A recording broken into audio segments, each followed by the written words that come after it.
All right, we are still here at the Punchline for the exhibition Art Day Party, and I am here with Amir.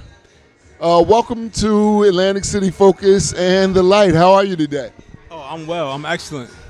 Thank you for taking time out of your busy schedule, and thank you for taking the time to show us this amazing art that you do.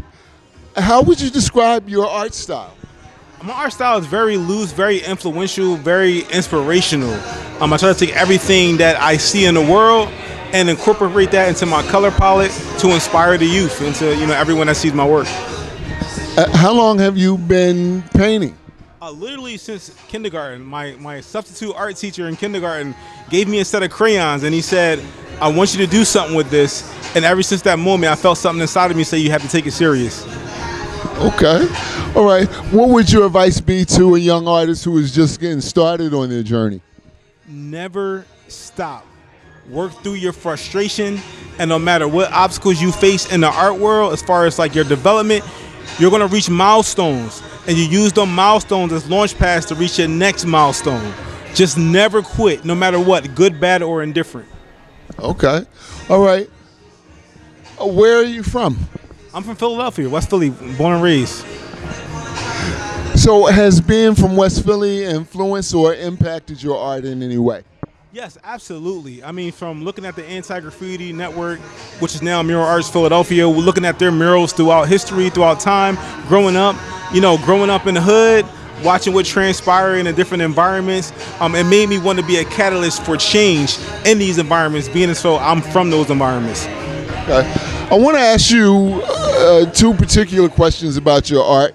I see here we have a picture of my boy, Notorious B.I.G., and I noticed also that you work with some rather large canvases. So question number one is, what is it about B.I.G., not just you, but what is it about Biggie that makes him still come up in brand new paintings more than 20 years after he's passed, maybe 30 years now? So you might not even been born when he was alive.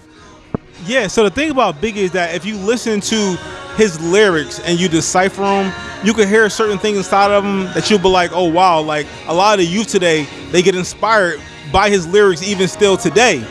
And then you think about the fact that, he said heavy is the head that wears the crown.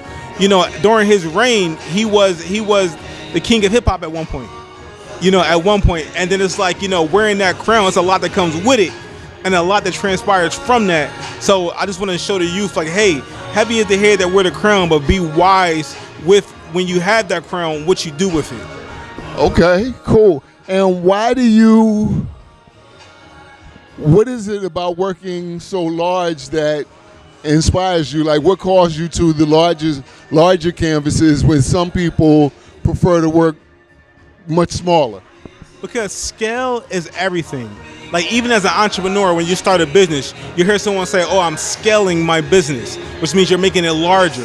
And the thing is that when a youth walks up on a painting that's larger than them, then more so than just looking at it, they're experiencing that moment. They're feeling it. They're actually becoming a part of it when it's life size versus it being small scale.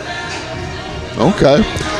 All right. Was there anything I should have asked you that I didn't ask you?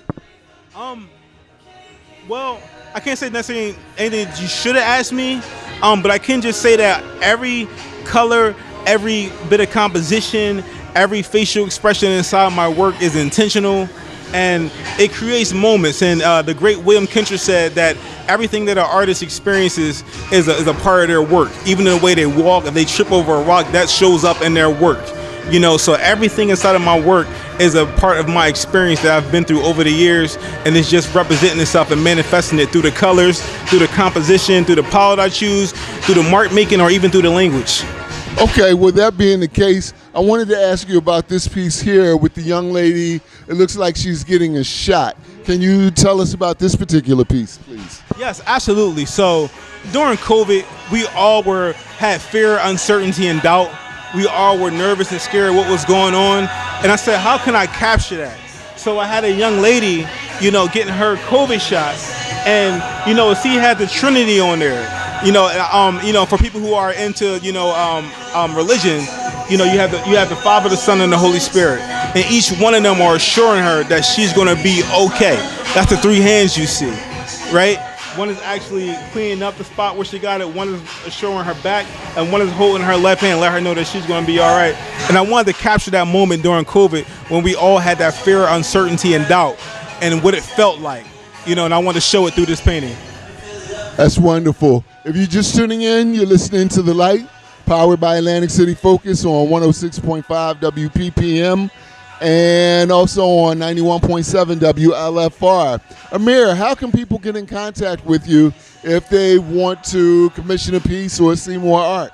Oh, sure. So you can go to my website, amiraclearts.com. That's AMIRACLEARTS.com.